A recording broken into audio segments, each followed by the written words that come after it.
Good morning mga tol. Ito nga pala yung Gilmore Hats ko mga tol. Tingnan niyo mga tol. Hindi naman masyadong malaki mga tol. Mga medium station lang mga tol. At 10 months pa lang ito mga tol.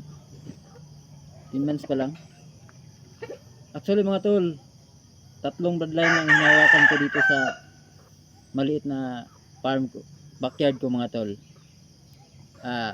Gilmore Hats, and may sweater ako mga tol.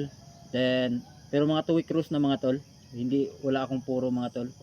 Kasi masyadong mahal eh. Hindi ko pa afford. Baka sa susunod. Ito mga tol. 10 months ito mga tol. Medium station lang. Siguro ang tari nito mga tol nasa 3.7 lang mga tol. Ito mga tol. Thank you. Bye-bye.